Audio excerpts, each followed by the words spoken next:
जैसे कि हम फर्स्ट पार्ट में पढ़ चुके हैं एक्सप्लोजन वाले तक, ठीक है। अब नेक्स्ट टॉपिक आता है कॉम्पैक्शन बाय एक्सट्रूजन। देखो एक्सट्रूजन वाला मेथड में ये होगा कि एक आयरन की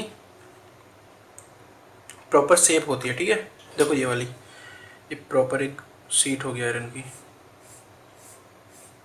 ठीक है। तो देखो इसमें क्या होता है, ये मूवेबल पार्ट होता है, ठीक है, मूवेबल। अब यहाँ पे हमने मेटल पाउडर को फिल करते हैं और देखो ये होती है एक्सट्रूजन वाल। ये बहुत ही ज़्यादा हाई डेंसिटी की होती है आयरन की, और ये समझ गए ना। देखो अब समझ में आएगा कैसे इसका यूज़ किया है, ठीक है। देखो ये होता है रैम। रैम मतलब एक हार्ड आयरन पीस, ठीक है, एक हथौड़ा टाइप का, ठीक है। तो ये हो गया एक्सट्रूजन वेसल, ठीक है। अब देखो इसमें हमने मेटल पाउडर को फिल किया, ठीक है। अब रैमिंग को स्टार्ट करते हैं यहाँ से, ठीक है। रैमिंग मतलब प्रेसिंग। तो देखो जैसे यहाँ से प्रेसिंग स्टार्ट होना होगा, यहाँ से आगे को होगा, तो ये एक्सट्रूजन वाल डाई जो है ये तो स्टेशनरी है, और ये हमने मूवेबल जो था यहाँ पे हमने इसको लॉक कर दिया है, ठीक है। तो यहाँ से आगे इसको मूव नहीं होने देगा। तो जैसे यहाँ पे प्रेशर अप्लाई होगा तो ये प्रॉपर शेप में आ जाएगा, और इसके बाद में जितना भी हमको ये प्रेस करना होगा उसके बाद में हम इसको मूव करा लेंगे यहाँ से, ठीक है। तो मूवेबल जैसे यहाँ से हटाया, और ये जो मूवेबल पार्ट था यहाँ से सपोज करो हमने यहाँ पे कोलिजन कराया, तो इसको मूवमेंट आगे होगा और ये प्रॉपर शेप यहाँ से पूरी की पूरी इजेक्ट की जा सकती है, ठीक है। और देखो इसमें एक इम्पोर्टेंट पॉइंट है कि मैकेनिकल वाइब्रेशन जो होगी वो क्रैक नहीं करेंगे इसमें, ठीक है, समझ गए ना। जैसे कि आप किसी कभी कभी ये सोचने में आ सकता है कि जैसे यहाँ पे हम इसको स्टार्ट करेंगे आगे की तरफ फॉरवर्ड मूवमेंट, ठीक है, तो मैकेनिकल वाइब्रेशन प्रोड्यूस होंगे वहाँ से, तो ये इसको यहाँ से इस वाली शेप को तोड़ेंगे नहीं, ठीक है, बिकॉज वो ऑलरेडी काफ़ी उसमें है, इनिशियल हो चुका है, ठीक है, प्रेस यहाँ से इनिशियल कंडीशन में। तो अब नेक्स्ट टॉपिक है कंटिन्यूस रोलर कॉम्पैक्शन, ठीक है।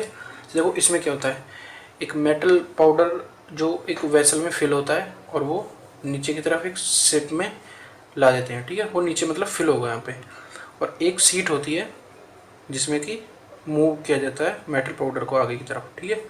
अब मूव कराते कराते सीधा हम उसको ले जाते हैं दो रोलर्स के बीच में पास करा देते हैं। तो सपोज करो जैसे कि अगर इतने की प्रेसिंग हो रही है, ठीक है, सपोज करो यहाँ तक आ गई 3 या 4 इंच तक की, ठीक है, और जब ये रोलर के बीच में से पास होगी तो सपोज करो ये लिख लेगी ½ इंचेस या कुछ, तो ये रोलर का क्या काम है, इसको प्रेस करने का, ठीक है। जो हम वहाँ पे रैम से कर रहे थे वो यहाँ पे रोलर्स के हेल्प से हो जाएगा, ठीक है। तो हमको यहाँ पे क्या मिलेगी, कॉम्पैक्टेड सीट, मतलब एक पाउडर से सीट मिल चुकी है उनको, ठीक है। तो देखो इसमें ज़्यादा कोई हार्ड वर्क नहीं करना पड़ रहा है। और इसके बाद में देखो अभी तक तो ये काफ़ी स्ट्रॉन्ग है, लेकिन अगर हम इसको और भी ज़्यादा स्ट्रेंथफुल बनाना चाहते हैं तो इसको हम एक बार मतलब एक तरीके से सेंटर कर देंगे, तो जिसकी वजह से इसकी शेप जो होगी वो बहुत ही ज़्यादा स्ट्रॉन्ग हो जाएगी, ठीक है। वो मुड़ भी सकती है, लेकिन अभी तक अगर हमने इसको मोड़ने का ट्राई किया तो ब्रेक हो जाएगी और क्रैक हो जाएगा कहीं भी इसके बीच में। तो अभी इतना स्ट्रेंथफुल नहीं है उसके मतलब मोड़ने के लिए, ठीक है, फ्लेक्सिबिलिटी नहीं है इसका मतलब इसमें। अब एक होता है स्लिप कास्टिंग, ठीक है। स्लिप कास्टिंग प्रोसेस में ये होता है, ध्यान से समझना, कि एक मोलिब्डेनम का एक होलो पाइप होता है, ठीक है, मोलिब्डेनम का होलो पाइप, और ये इसकी शेप होती है, ठीक है। ये एक डाई वॉल है, ठीक है, समझ रहे हो, मतलब एक तरीके से कोई भी जैसे कि समझने का ट्राई करना, यहाँ से यहाँ से यहाँ से यहाँ से यहाँ तक ये क्या बन चुका है, एक शेप बन चुकी है यू शेप, ठीक है। तो उसके बीच में हम उसको होलो सिलेंडर को रख देंगे, और इसके बीच में हम मिक्सर डालेंगे metal powder, water, binder, chemical agent, ठीक है। तो देखो केमिकल एजेंट का वर्क है मेटल पाउडर को एक पास लाना, ठीक है, और उनको होल्ड रखना, ठीक है। बाइंडर वाटर को और इसको मतलब एक तरीके से रिएक्शन प्रोवाइड कराएगा, बाइंडर मतलब होल्ड करने में। ये दोनों जो केमिकल एजेंट और ये इन दोनों को काम एक तरीके से स्ट्रेंथ बना के रखनी है उस मेटल पाउडर की, ठीक है। और वाटर देखो अब जैसे हमने इसमें फिल करा इन चारों चीज़ों को मिक्सचर, तो थोड़ी देर बाद क्या होगा, ये जो वाटर है सीधी सीधी बात है, यहाँ से वाटर रिमूव होना स्टार्ट हो जाएगा। बचेगा क्या, metal powder, binder, chemical agent. Chemical agent और ये क्या, इन्होंने क्या करा है, इन्होंने होल्ड कर दिया इसको, ठीक है। वाटर जैसे रिमूव होगा तो हमको पोरस फॉर्म में हमको यहाँ से एक शेप मिल जाएगी, यू शेप। तो ठीक है, हमने कास्टिंग इसकी कर चुके हैं विदाउट एनी प्रॉब्लम, ठीक है। वाटर यहाँ से रिलीज हो ही जाएगा। और अब आता है ग्रेविटी कॉम्पैक्शन। तो ग्रेविटी कॉम्पैक्शन में भी सिंपल यही है कि जैसे कि इसमें और इसमें देखो क्या डिफरेंस है, ग्रेविटी कॉम्पैक्शन में और स्लिप कास्टिंग स्लरी में, ठीक है। ध्यान से समझना, बस इसमें ये अंतर है कि हम इसमें एक चीज़ और अप्लाई करते हैं, प्रेशर। यहाँ पे एक्सटर्नल प्रेशर यहाँ पे अप्लाई होता है। और ग्रेविटेशन कॉम्पैक्शन में मैंने डायग्राम नहीं बनाया, बट समझने का ट्राई करना, हम इसको प्रेशर अप्लाई नहीं करेंगे तो वाटर जो होगा वो ग्रेविटी के थ्रू यहाँ पे ऑब्जर्व एक तरीके से मतलब यहाँ से नीचे चला जाएगा वो, ठीक है, सैंड में या किसी भी चीज़ में। तो इसके बाद आती है, इस सैंड की भी होती है, ठीक है, कहीं कहीं पर। तो इस ग्रेविटी वाली मेथड में वाटर को ऑब्जर्व कर लेगा, एब्जॉर्ब, सॉरी, ठीक है। तो अब आते हैं एडवांटेज, तो मैं यार पीछे बता ही चुका हूँ, ठीक है। अब आते हैं, देखिए एक बार और बेसिक रिवाइज करा देता हूँ, ठीक है। देखो, एक तो कोई भी स्क्रैप नहीं बचता पाउडर मेटलर्जी में, ठीक है। और जैसे जैसे मैंने बताया था कि जितनी देर प्रेसिंग करेंगे उतनी पोरोसिटी कम हो जाएगी, तो हम इसकी डिग्री ऑफ पोरोसिटी को कंट्रोल कर सकते हैं, ठीक है। और सेल्फ लुब्रिकेटिंग एजेंट में भी यूज किया जाता है, जैसे कि मैंने बताया था ग्रेफाइट वाला एग्जांपल, ठीक है।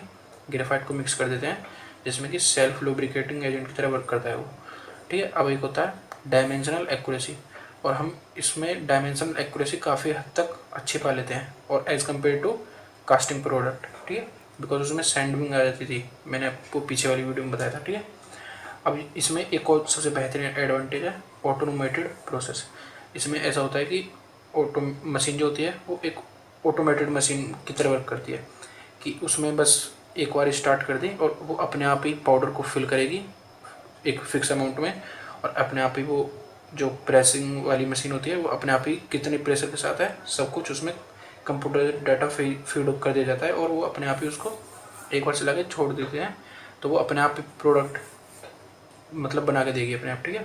तो ये ऑटोमेटेड प्रोडक्ट है, प्रोसेस है।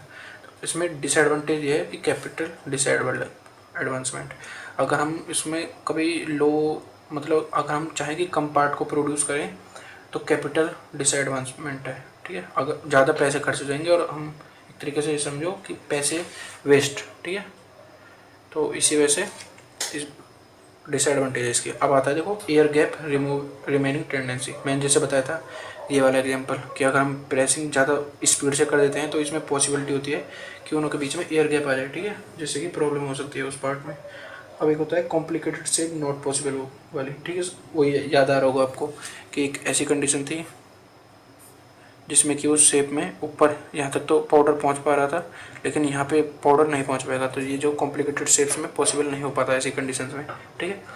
अब देखो न्यू टॉपिक स्टार्ट होता है यहाँ से, कास्टिंग डिफेक्ट, ठीक है। कास्टिंग डिफेक्ट में पहला आता है कोल्ड संट, ठीक है। जैसे कि आप समझ पा रहे हो कोल्ड एक वर्ड, इसको याद रखना कि कहीं ना कहीं पे टेम्परेचर डिक्रीज हो जाएगा कुछ थोड़े से ज़्यादा अमाउंट में, ठीक है। अब देखो मोल्टन मेटल है यहाँ पे, मोल्टन मेटल, ठीक है।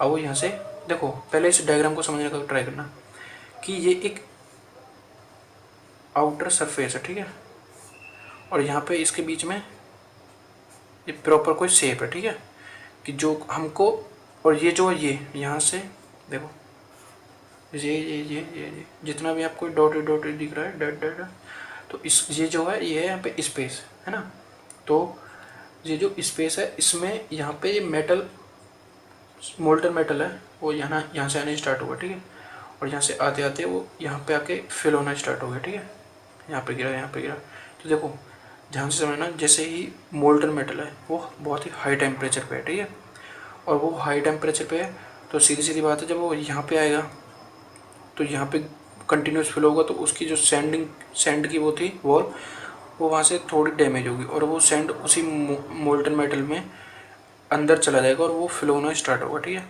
और देखो बहुत ही स्लो प्रोसेस है, तो जैसे जैसे यहाँ पे फिलिंग हो गई वो फिर यहाँ से स्टार्ट होना स्टार्ट ऊपर को जाना स्टार्ट होगा। जैसे यहाँ पे सपोज करो पहले इतना वॉल्यूम फिल हुआ, फिर इतना, तो देखो इतने में इसका यहाँ से टेम्परेचर भी लो होता चला जाएगा, और यहाँ पे जो इम्प्योरिटी थी इस डायरेक्शन और इस डायरेक्शन में, ये इम्प्योरिटीज भी बढ़ती चली जाएंगी। ठीक है, तो जब ये प्रोसेस यहाँ से यहाँ तक पहुँचेगी, ठीक है, यहाँ पे फिलिंग होती गई इधर से भी, तो यहाँ पर पहुँचने पर बहुत ही ज़्यादा इम्प्योरिटीज होंगी। और एक कंडीशन और है कि यहाँ पे टेम्परेचर जो होगा वो बहुत ही कम होगा। तो जैसे कि यहाँ पे स्टार्टिंग में था तो काफ़ी ज़्यादा अमाउंट में टेम्परेचर था, जिसकी वजह से वो इजीली एक दूसरे से मिक्स हो रहा था मोल्टन मेटल। ठीक है, यहाँ पे तो दोनों साइड से आएगा, अलग अलग साइड से, तो टेम्परेचर थोड़ा डाउन हो चुका होगा, तो यहाँ पे एक तरीके से मतलब इतना स्ट्रेंथफुल मटेरियल नहीं बन पाता। वहाँ पे सैंड की इम्प्योरिटी और ज़्यादा आ गई है, क्योंकि मैंने बताया था यहाँ पे मिक्सिंग होती चली जाती है, और यहाँ पे एक ऐसी, समझ पा रहे हो ना, एक ऐसे जॉइंट बनने वाला होगा, तो वो वहाँ पे ये चीज़ देखने को मिलेगी कि जो यहाँ पे स्ट्रेंथ थी वो यहाँ पे स्ट्रेंथ नहीं मिलेगी। तो ठीक है, ये कास्टिंग में डिफेक्ट आ जाता है, सैंड कास्टिंग में। ठीक है, अब देखो low temperature can be fold improper getting design. देखो इसमें यही होगा, दोनों चीज़ें। इम्प्रॉपर गेटिंग डिज़ाइन को मतलब कि जो एक पैटर्न है इसमें यहाँ पे जो गिरेगी, एक तो डायमेंशन एक्यूरेसी नहीं रह पाई, और दूसरी low temperature can be fold, low temperature हो जाता है। ठीक है, यहाँ तक पहुँचने में, तो ये काफ़ी अजीब डिफेक्ट है जो कि प्रॉब्लम किया जा सके, और कास्टिंग डिफेक्ट में मेजरली होता है। ठीक है।